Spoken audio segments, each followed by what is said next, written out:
Welcome, everybody. We are going to share our screen while we wait for some people to sign in. Give me just a moment here.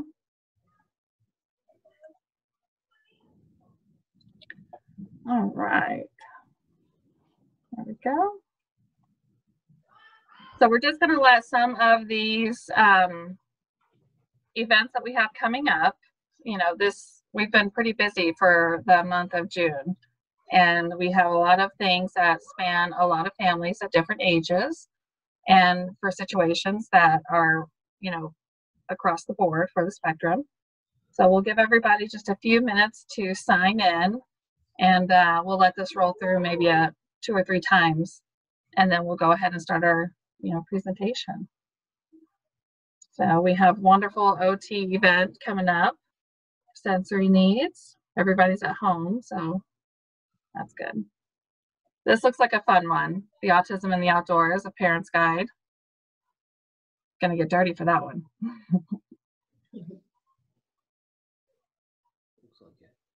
And here's a little information about the Autism Center, Misericordia, for parents and educators, the Autism Educator Support Alliance for professionals, and you'll also see the Autism Hub information there for the Executive Hub.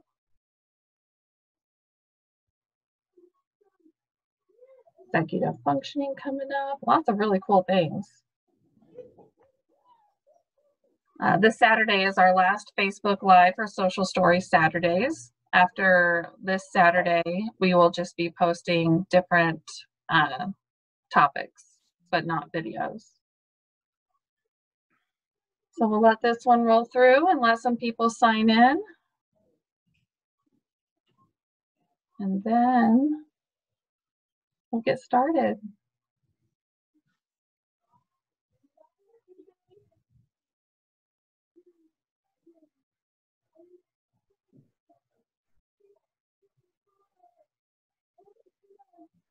Yeah, there's 5 autism collaborative centers of excellence. We call them the hubs. So, all right, we'll go ahead and stop sharing. There we go. All right. So welcome, everybody. My name is Lindsay Dragon, although it shows up as Kristen Hoffman. So I will be moderating this evening. And this will be recorded and posted at a later on our Facebook page, so you can visit and look at things anytime. Really quickly, if you have any questions during the presentation, on the bottom rail of the Zoom screen, you can click on the chat button and ask your question. And at the end of the presentation, I will be posing those questions to both Karen and Rob. So speaking of, welcome. Karen Luciano and Rob Tizot from MassMutual Special Care. This is going to be a great, heavy topic, but a very important topic that we all need to be aware of as autism parents. So I've known Karen and about this program for 2 or 3 years now, and it constantly changes, as does everything in the autism community. But for things that we may not be experts on, I always say, let's go to the experts. So on that note, Karen, go ahead. Thanks, Lindsay. Yeah, I'm so excited to be here and to talk to everybody. Like Lindsay said, this is a really important topic that I think a lot of people don't think about. So what we focus on is, obviously, we're financial planners and we specialize in special care planning. I started about 5 years ago, and Rob has taught me everything that I know. I've just been really passionate about this because there's so many people that need the help and don't know where to find it. I didn't know anything about this type of planning until I started with MassMutual either. So it's been very eye-opening and really fun getting to know these families and help them. So Rob, if you want to tell a little bit about yourself and then get started. Sure. Hey, again, thanks, Lindsay, for having us tonight. I always love the opportunity to share with other families just like mine. If you saw my bio, I have my son, Adam. He's going to be turning 19 in 5 days, so we're really excited. Birthdays are a very special time in his life, you know, so we always have an awesome day for that. But, you know, my job as a parent of a child with special needs is, you know, I want to make sure that families are aware of all the things that they have to look at. And we're going to talk about the big things tonight, you know, the things when mom and dad aren't around or they're too old to take care of you, one or the other, that there's a plan in place for when you're no longer here to take care of your family. And that's what really we're going to focus in on tonight. And then once we've hit those bigger aspects of that, we can dovetail off into bigger things or different, you know, more precise things as far as the planning is concerned. But I love just to help families and just feel open to ask any questions that you have about this. But I've been in every situation imaginable you can think of. And, you know, the main result is that you guys have peace of mind, that you have a good plan in place. So again, we're just going to hit the highlights tonight. So I'm going to share my screen with you, and is it okay to start the presentation? Karen, do you want to start? Okay. Yep, you're good. All right. Okay. Let me see here, my slideshow. All right, is that big enough for everybody's screen there? Everybody can see that? Yep. Okay, good. Okay, well, real quick about my background again, too. And special care planning is, you know, I've been doing financial planning for 25 years now. And, you know, like I said, my son is 19. So 19 of those years, you know, when I became a parent of my son, he just, you know, there was a lot of things that kind of, as he grew older, we started running into like IEPs and different things that, you know, as far as their education plan is concerned. And I really like that stuff. We had all these people sitting around the table all at one time talking about my son's individual education plan. And that's kind of what threw me into this period of time, is who's helping the families talking about this. Because when it comes down to it, it's the most important decisions that you're going to have to make for your family. Because our child, you know, I have 4 kids altogether, and I know Adam's always going to need lifetime care. He's always going to need somebody to take care of him. And if it's not me or my wife to do that, you know, we have to have a plan in place, and that plan has to be funded and it has to be communicated with the family. So that's kind of who we are and what we do. Kind of a scenario. I like this presentation because it's short and sweet, so we can get to any questions that you may have, but it also hits the real big topics. So again, tonight, the agenda we talked about is, you know, a little bit what is special care, and then we're going to get into these life care planning steps, and that's really where we're going to live tonight mostly, is the big things that we have to hit, and they can go in succession. You know, part of the planning that Karen and I do, and again, doing this my whole life, is, you know, we want to make sure that the family members know that there's not a rock that hasn't been unturned, that we know exactly what the plan is, and it can be communicated to the family. So, and we want to have that centered around that individual that's being cared for. So we do practice person-centered planning. And then there's these top 10 questions if we get to those things. And then again, we'll talk about what my and Karen's role is in helping you, guide you through this process. Okay. Again, special care is it's basically a program. I joined MassMutual now 9 years ago, specifically because of their special care program and the training that it did involve, learning all about government benefits, how they work, not only for when your child turns 18 and they can qualify for getting that money, but how do you maximize that money? And then that's the real big, you know, I'm sure everybody on the call, if you haven't heard, when your child turns 18, they become an adult, and that's when they're eligible to receive SSI monies.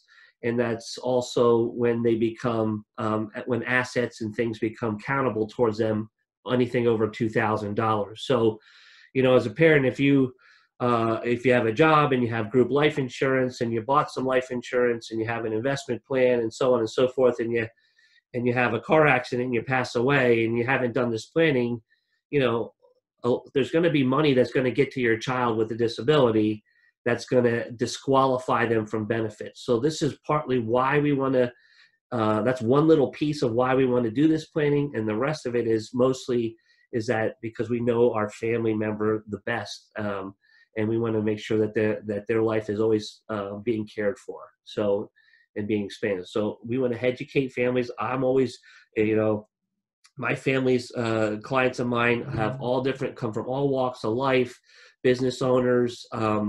It's quite a pleasure to work with the families and to see that. But it's also very good to see once, there is a secure financial future in place and we know what the plan is. It's a peace of mind for you that you can focus on your own retirement, knowing that those things are taken care of, But again, let me go to this next slide here. So that's a little bit about special care, life care plan. Again, what it is, we're going to get into. So this is where we're going to talk a lot tonight, and I'm just going to stay on the slide. If you guys want to take a screenshot of this out there, this is a really good one because this is kind of how I do my planning. When I meet with my families, we sit down and we get to know each other. Every family is unique and different, and mine's pretty big. So we have a vast resource of people that could care for my son. And then again, my oldest child is, my daughter is 23, and she, currently is not in the plan as far as a caregiver for my son, not yet. She's awesome with him, but she will morph into that decision. So these are things that, again, once we hit the big things, where you're at today, and then as your children get older, or the plan will change. But it's hitting those big things first that will make all the difference as you go forward. So again, we want to sit down, get to know what the primary issues are, and start also looking at your life care plan vision, what your expenses are, what your future expenses are, and then that also goes into, and as far as the vision is, then we look at guardianship and alternatives to guardianship. Now, a guardianship, could be a dirty word for some people. I don't know, words are a lot in this world, but when you pick a guardian, you have to pick, when it comes down to your legal documents, you need to pick a guardian for who's going to take over for your kids. If you have minor kids, or if you have a child with disability, they have to have somebody that you're going to name to take over for you. That's who that guardianship we're talking about there. Now, if you're, as a parent, when your child turns 18 and they, let's say their disability is, where they need they're nonverbal, they need full care, you need to apply to the courts and get a full guardianship for them. And so you can make financial decisions, medical decisions, and all the things that need to be done, apply for their Social Security, so on and so forth. But then there's kids I know on the autism spectrum that are very high functioning, that drive cars and lead fairly normal lives, but they have difficulty in certain areas of their life. So you might not need a full guardianship in that arrangement. You could do something like a power of attorney just for medical decisions or for financial decisions. Those are something that you can discuss with your child when that time comes. So understanding guardianship on those two realms, there's one when you pass away. So again, we're talking about when mom and dad go, okay? That's when this stuff, all this planning that we're going to talk about today, this is when it all kicks in, okay? So we're identifying who those people are. And once we've identified them and taken that, like I said, my daughter can be now repositioned into that plan when I feel she's ready to take over for that. She's in nursing school now. She's not married. So there's a lot of things that I wouldn't want to burden her with. And I have trusts for my kids as well, my 3 typical kids. But Adam's trust is a special needs trust. And we'll talk about, that's number 8. I know probably enable accounts as well. But just to hit special needs trust and what that is, it's basically a vehicle that has special language in it. It's just the wording in it that just basically said the money inside of this trust can't be used for anything that a government benefit supplies. Okay, it's there to supplant it. So, so you could have $1 million in a special needs trust, and it doesn't count $1 towards that $2,000, but now, it's $780 a month or whatever SSI is. That's no life, for a child. A lot of times that's to make that. So that special needs trust is there to supplement all those things that government benefits are paying for. So mostly SSI pays for food and shelter. That's the only thing we have to remember. So anything that doesn't pay for, and then we have their medical benefits, which go along with that, which are really, really good on that side. So that's what we're protecting those against. And the other thing too, going a little deeper too into Social Security and just understanding that is when your child, like my son, when he turned 18, we went down to the Social Security office and we applied. Now, Down syndrome is a fairly easy one. It's listed on there as far as they get the benefits. A lot of my clients that have children with autism are having an issue. So what I would tell you, families, just to be on guard, and this is part of the planning that I help my families with, is to prepare for this meeting, and get you ready for it if you haven't done it already. Or if you have done it and your child is getting money, but it's at a much lower rate, they're deducting you for living at home under your own roof and not charging for their household expenses, which is the food and rent bill, their share of it. And we'll talk about that if you want on a more personal setting. But just understanding how Social Security works, how you qualify for the maximum benefits, and then how you keep them, okay? And there's two different programs we have to learn about. There's SSI, which is Medicaid. That's the means tested program. That's the program where, again, it's the $2,000. But now mom and dad are still alive. They've worked their whole lives, and now they're ready for their retirement, and they take Social Security, okay, retirement. Or in the event they were to get disabled before they retired, okay, and had to collect SSDI, either one of those programs, either you retire or you become disabled on your own, your child then gets 1/2 of your benefits. So let's say that's $2,000 a month. Again, these are things that we ask about when we're looking at financial resources there, number 4. We want to pull out your Social Security. We want to know what it is now and what it is in the future. But that is that program, they do not they come off of SSI and Medicaid, and then they go on to mom and dad's program. And let's say if they're getting $2,000 a month, they're going to get 1/2 of that. That's $1,000 a month, and it's not means tested anymore, and they're going to go on Medicare at that point. So down the road, the program gets better, but I can also tell you they can be in both programs too at the same time, even though the parents are in retirement. So it's all depending on the financial resources of the family, and this is what we help you with as far as guiding you through this.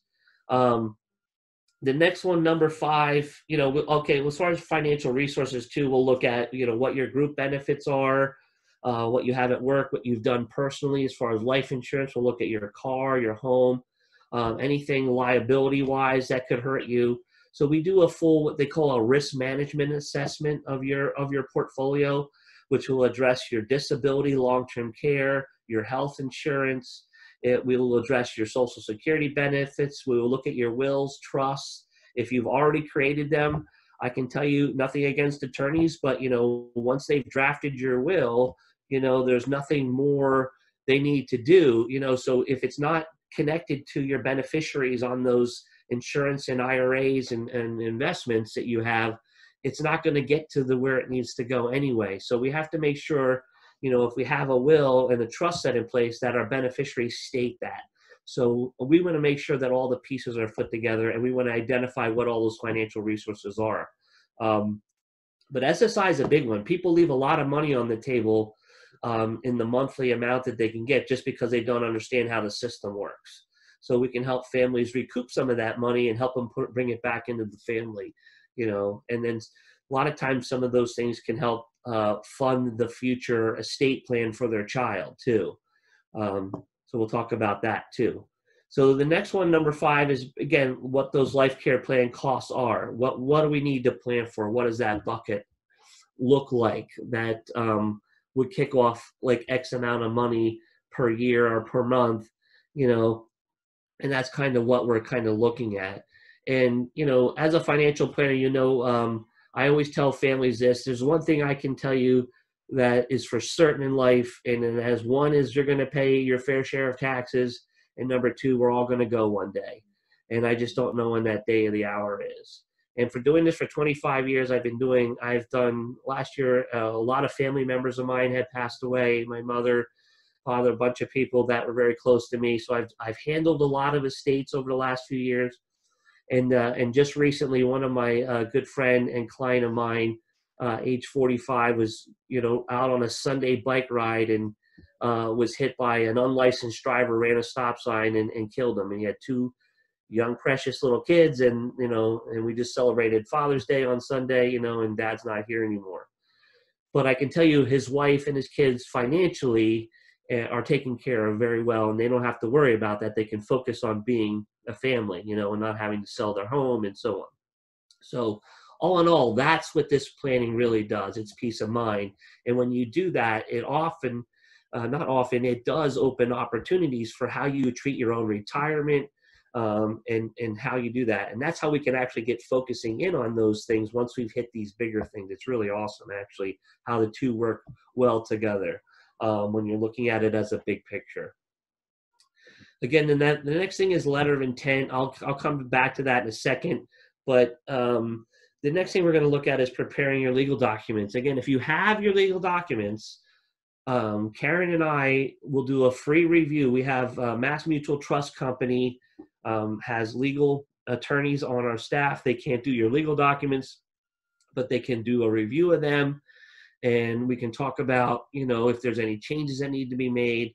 And that from there, we can really focus in on, who's who in the plan, and then communicate that to the family, and then see if there's anything missing. And if you don't have your legal documents, we're going to make sure you get them and start the process of getting them. And there's a couple ways of doing that based on how you want to do it. But we work with local attorneys, and we also work with a legal service that could help you in preparing. You're going to prepare 3 documents, which is your will, last will and testament that says who gets what and who takes over for you. That's where you name your guardians, and you name your trust that you set up. So that's your will.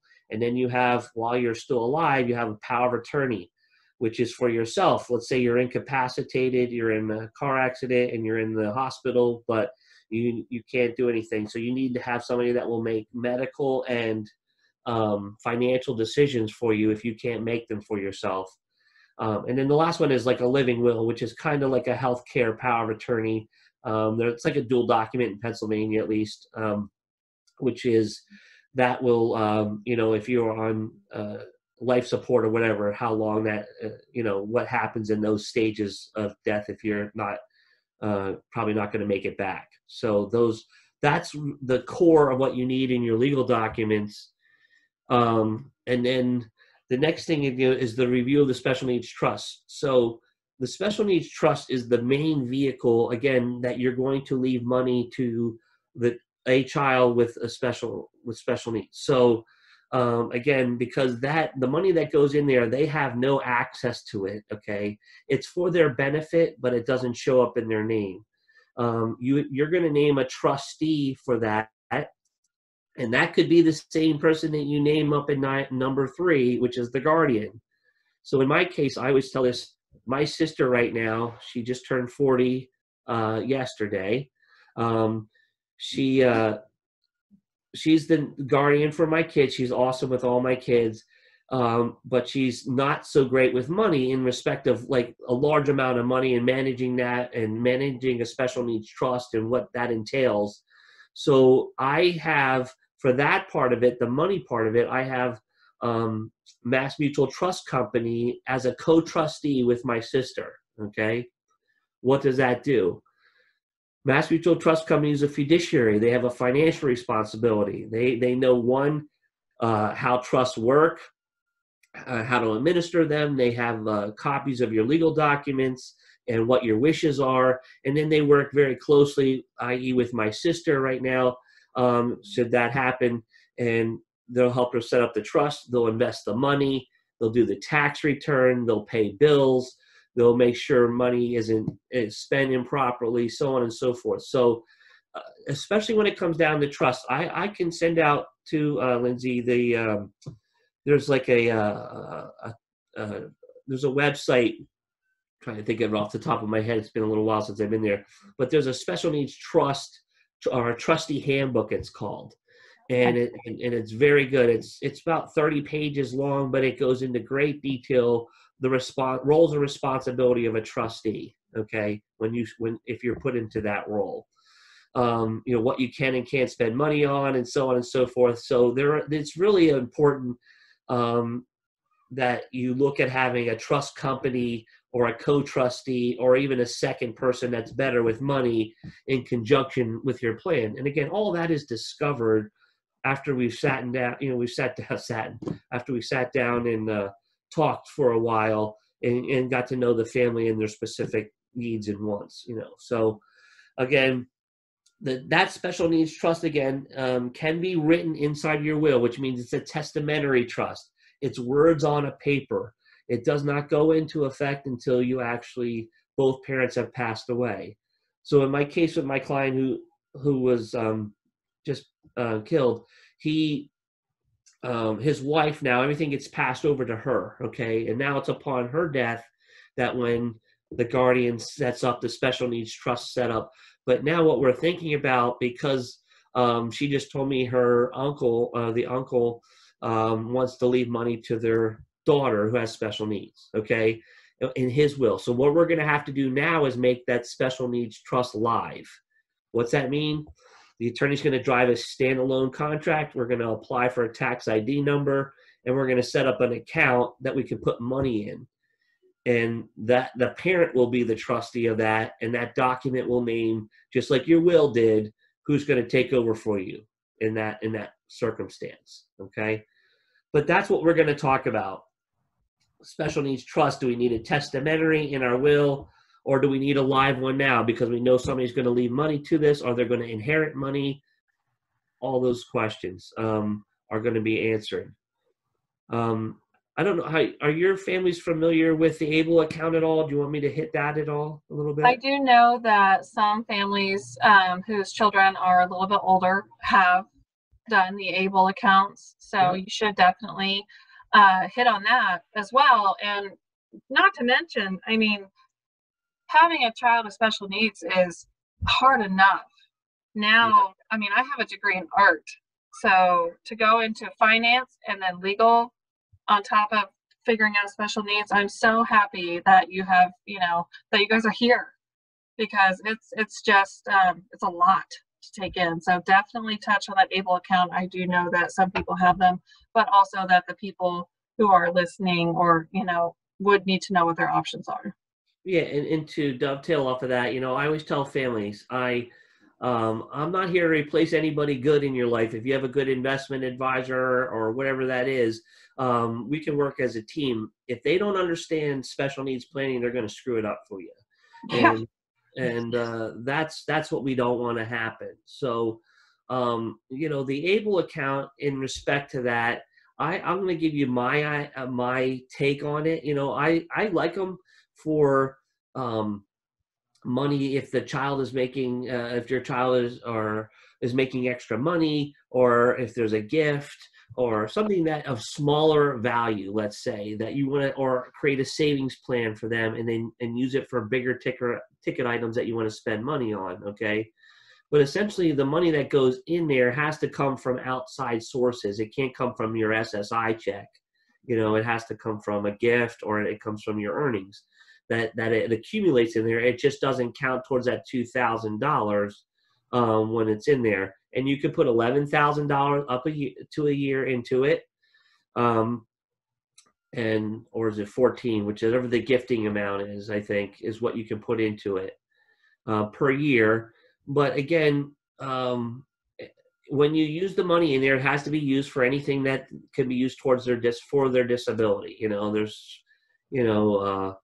There's things that obviously you can't use it for, and they're mirrored after education funds like 529s. That's like kind of how they're mirrored. Like 529s are for college expenses. You can use them for books or tuition or for a multitude of things. And the able account is very broad what you can use that money for. Unless you were to get audited, I guess that would be the only way. I think they could. But it's pretty flexible what you can use that money for. Now, once it gets over 100,000, then it will start counting towards the $2,000 mark and affects your benefits. But to me, that's where my opinion as a financial planner, this is not a tool that you want to use to accumulate a lot of money in. Okay, you can get quite a bit in there, but I mean, the key is when that child passes away, if there's money left in that account, okay, whenever there's an account that they use or can use that doesn't count towards government benefits upon the death of that child, then that money can be counted back towards Medicaid. It can be paid back towards Medicaid. That's a little bit of a problem with it that I could see. So that's why I'm saying how huge you get that account. We can discuss that. But as far as your estate planning tool, what you would have your life insurance, your IRAs, your bigger ticket items would go into this special needs trust on number 8 right there, okay? And how you would use that. So you can use both in conjunction, but not the able account as your estate planning tool. All right. Number 9, then we're going to hold a family meeting. We're going to talk to everybody that's involved and understand what their roles and responsibilities are. And again, I had those handbooks. We're going to make changes to the beneficiaries that we need to make changes to. And that's it. And then, again, this is not a set it and forget it thing. There's a lot more planning that needs to go on after this. But this is the bigger things. And then we're going to look at the plan at least annually and review it. You're going to get a call from me and Karen to sit down and talk about it. Because like you said, Lindsay, tax laws change, family situations change.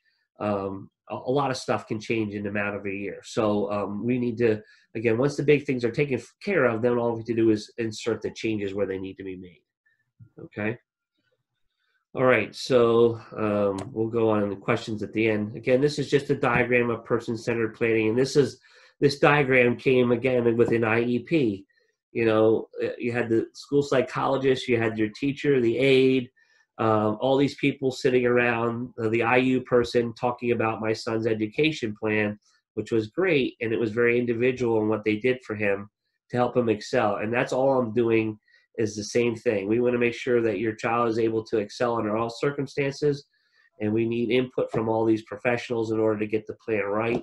But I'm going to be the quarterback and help make sure all the pieces are put together properly. So that's where I guess my role is. These top 10 questions, again, these are things that you can, if you want to screenshot this, these are just things, have you thought about or haven't you thought about? And that's a good thing too.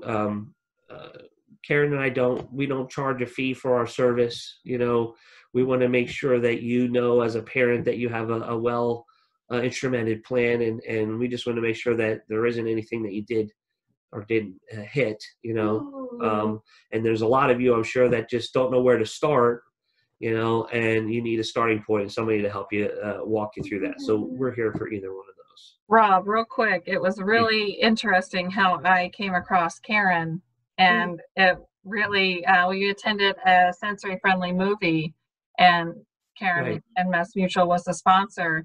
So we put our little ticket in to, we didn't even know what for. So I got a call from Karen saying that we won the big bear.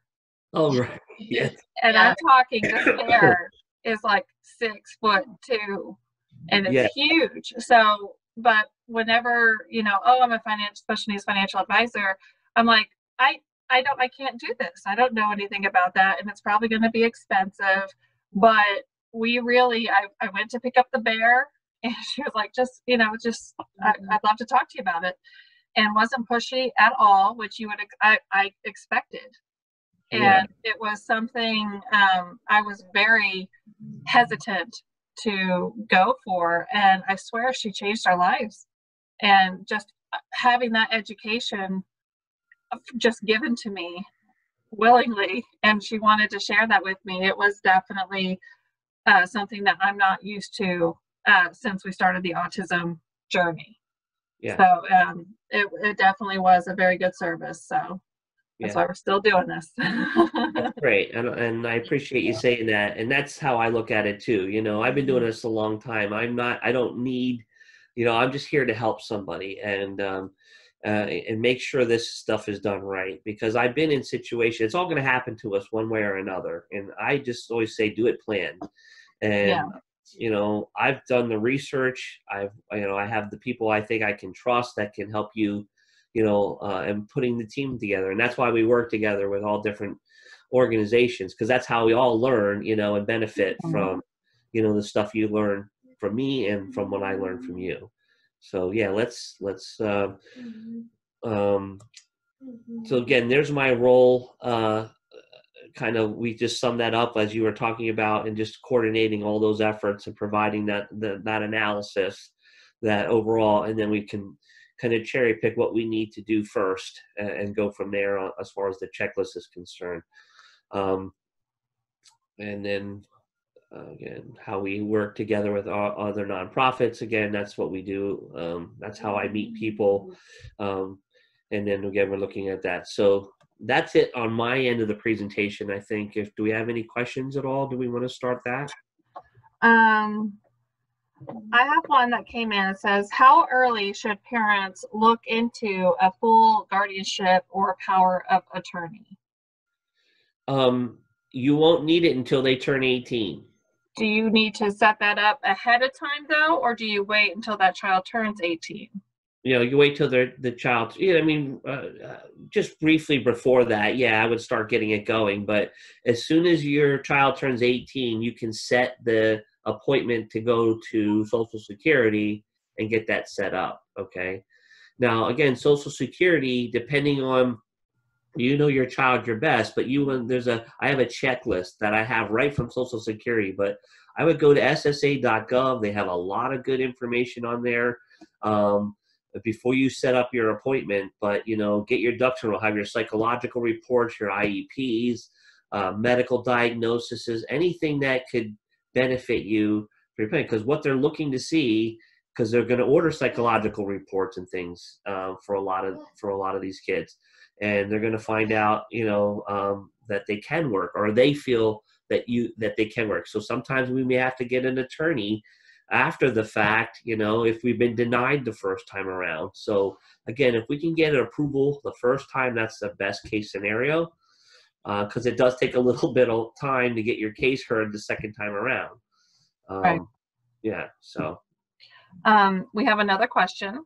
sure. Having MassMutual as a co-trustee seems great, but is that a service, or is that, how much does that typically come in place with I don't know how to phrase that. They're asking how much it costs, I think, is what they're talking Yeah, about. I think that's what the ultimate question is. Yeah. Yeah, so like MassMutual Trust Company, they have, like, if you're doing your legal documents and you want to name them as a co-trustee, but it's not a trust that doesn't get set up until you pass away, that testamentary trust I talked to you about. Mm-hmm. So they're just named in there. They have provisions which names what their fees are. So I mean, typically it's $1 million is their minimum account size. Okay, so if your account size would be lower than that, then we would look at maybe a local bank or something like that that could take that, or something else that could take that size. Okay, but essentially what they do is their fee is like 1.4% for that whole amount, for that million, up to 2 million, and it goes down. Mm-hmm. And that is a little bit negotiable too, but you get a trust officer, you get an investment officer, you get all those ancillary services that you don't get in a brokerage account. And that's what you're paying for essentially, for those services. But Great. if you don't need, again, you're not paying for any of that stuff until it goes into effect. Yeah. One last question. Somebody wants to know, what is a 529? A 529 is an education account. Okay, so you can put money aside in a 529 in the name of a child, and it will grow tax deferred, and proceeds can be paid out tax free as long as they're used for education purposes. So a 529 is a specific account for pay for education. So now if your kid doesn't go to school or whatever, and you take that money and you cash it in or you spend it on something other than education, then you're going to get 10% penalty in taxes on that money. So that ABLE account is just mirrored after that. So the ABLE account has to be used for anything that child disability. It could be for transportation. It could be used for all kinds of stuff, Right. But can't be used for booze and, like expensive cars and that kind of crazy stuff. So, yeah. My kind of account. Yeah, right. All right. So that's all the questions that we have at this time. So Okay. there we go. Yeah, well, thank you so much for having us. Do you guys, do you have anything else you want me to talk about, Lindsay, while we have a little bit? One of the things that I've come across as a parent is that I've moved across country at 19. And so I don't have a family here that is a part of my son's, daily life. And also, do we have, some families don't have large families or, medically capable. What happens They're when older, you're right? exactly, what happens when there isn't anybody and you can't choose family as a beneficiary or a trustee to any of your accounts? Yep. There are guardian services that are around that you can hire, and that's one of the things that a special needs trust can pay for. Even and special needs trust can be administered too on a basis. So families like that don't have a caregiver that would take over for them, or family members again that are older wouldn't do it anyway, something like that, you can do what they call a pooled special needs trust. And the pool, basically all the money goes into the pool, and then they pay out for your needs and stuff, and they manage the trust. It's not managed by me, or it's managed by, I believe, the Autism Society has a trust. I know that's another big one. ARC is another one that has a big trust. Okay, and you can go into these pool trusts, and what the money does, and when that child passes away, the money stays in the pool to benefit the rest of the kids. Okay, that's how that works. Or you could have a professional guardian that they could pay for too, that will check in on them, make sure that they're, everything's still set up. So a lot of times those families are already set up in the system, as far as a group home or whatever that may be, but they just make sure that those things stay in line. Yeah, there are services we have to look at. If that's the scenario, we can help you with that. Yeah, we do have a question that's coming in. But I'm not sure if that individual knows the chat box and how to use it. So we'll give that just another moment or two for that to come out. For anybody who's listening, if you go down to the bottom of your screen, you will see a chat icon pretty much in the middle.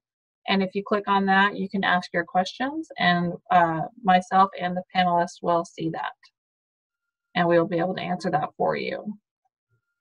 Now, Rob, where are you located? Well, my office is in the Lehigh Valley. Okay. But I drive up to Wilkes-Barre all the time, and Karen and we have an office up in Kingston, so that's where we meet with our clients, or right in their homes typically. So or we can do it over, we can do meetings like we're doing right now, which is Right. the norm right now seems to be. So.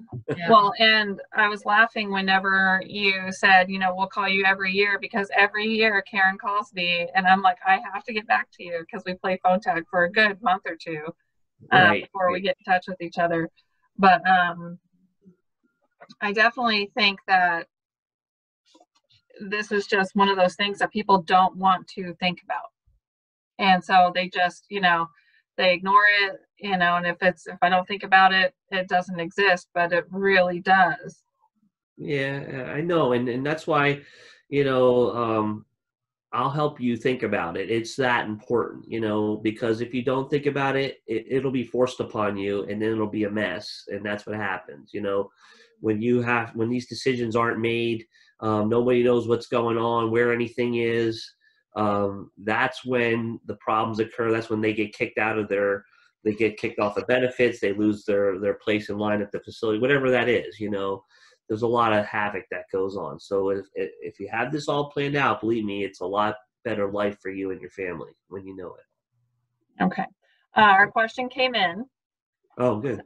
So we have, if we have life insurance for our son to apply for disability, the SSI office told us unless we cash it in and as his savings bonds, we wouldn't qualify for it.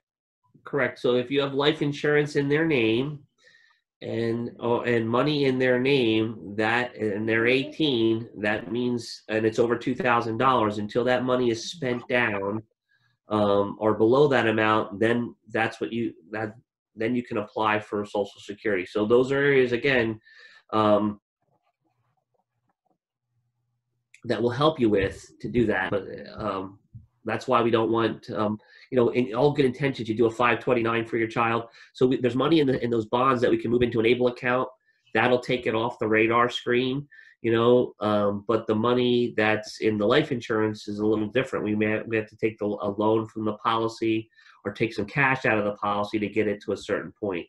And then we'll talk about how you own it too, is another way of doing it. So, but yeah, this is stuff that we have to deal with on a daily basis. All good intentions, mom and dad, did with buying the policy, but now it's going to affect them adversely when you're going to apply for benefits. So. And I've actually seen that prior to having children and being part of this, scenario. I worked in retail, and I remember one of my customers was like, I have to spend all this money. Yeah. And at the time I was like, what is going on? Like, this just seems so crazy that they had, and that's what they did a good job explaining it to me at the time, but I'm like, I'll take your money, so that was, I've seen it happen where they had to get rid of it. So, sorry, my son needs to. Oh, sorry. This is Adam, by the way. He had to come in and say hi to us. So. Hi. Hi. How are you? Me. Yeah, your birthday's coming. Yep. Nice. Happy early birthday. Yeah. Yay. All right, buddy. Thanks. I gotta work. Okay. All right. Thanks for saying hi. I'll see you. My kids are trying to bust down the door, so I accept that. I'm happy that we got to see him and wish him a happy birthday. Our same question before that, how do people get in touch with you to set up an appointment? You can, if you're up in that area of the Wilkes-Barre area, then Karen's gonna give us her email. Yeah, you can email me or call even. My email's klugiano, so my first initial last name, at financialguide, guide.com. Or you could also call me. My cell is 570-406-1406. And Karen, that was klugiano at mutualguide.com? No, Financial Guide. Financial Guide, sorry. I'll put it in the answer box. Perfect. Thank you. There we go. And we can schedule a meeting from there just to talk over the phone, or we can set up a Zoom meeting like we're doing right now and discuss certain situations. But if you're looking again to again answer specific questions, but as far as the planning process is concerned, what we do is we set up a meeting and then we get a questionnaire for all of your information so that we can start that piece and look at what you've done so far. That's kind of where we start at. One of the things that had really helped me was that I took, I want to say, a good week, and I got any documents that I thought might be needed. I didn't want to have to go back, because if you're a parent to a child with special needs, you don't have a lot of time to go to all these different appointments. And this is not, I mean, as important as this is, it usually gets pushed to the back burner. So my advice from going through the process would have been to, even if you think you might need it, throw it in there. You can, I walked in, I don't know if it felt like a laundry basket full of, documents. And, but I didn't have to go back, and we were able to get everything right then and there. So that was something that I think, if I hadn't had that in advance, would have taken, oh my goodness, I have all this work left to do, so it was nice to have it all there for that day. Yeah. And the process, obviously, there's a lot that goes into this process, but the good part is you do it once and we get you set up, and then every year it's just little changes. So it's that first year is really when the big things happen. And then every year we just monitor and update as we go. And every parent I've ever talked to afterwards, it takes a weight off their shoulders, because we all think about it. What's going to happen? Like if something happened to me, what's going to happen to my child, whether your child's typical or not. We think about that. So to know that it's in place, it just gives you a little bit of security. Yeah. One thing that I really like about your company and the way that you guys handle your business is that when you're a part of the community, when I go to any event, I see Karen there. I always see her there. And that doesn't mean that she's there as a sponsor. She's there with her family. And I remember I went to a bowling event and I was like, hey girl, like, how you doing? So it's one thing to, constantly be bombarded by services, but it's another thing to see who's a part of your community and who understands. And you don't have to have a child with special needs to understand, to help a family with special needs. So that was something that I very much appreciate as a parent, was seeing you and your company out and about at all of the events to get the information out there. So thank you for that. And Rob, I'm so sorry about your friend who passed away, the last couple of days. That's got to be really hard. Yeah. So, but again, like I said, he did the planning and it was in place, luckily, so it doesn't bring him back, but it does make life, easier for them going forward. So. Right. Well, I don't see that we have any other questions. However, this has been recorded, so we'll have your information on hand. If anybody contacts us for any questions, we'll forward them to you. And thank you guys so much. I appreciate your time and the unbelievable amount of information that you brought to the table. And I understand that we just touched on things, and that is really frightening and awesome all at the same time. So thank you again for the time, and we'll do this again. All right. Thank you again, Lizzie. Yeah, thank you for having us. Bye. Bye. Have a good day. All right.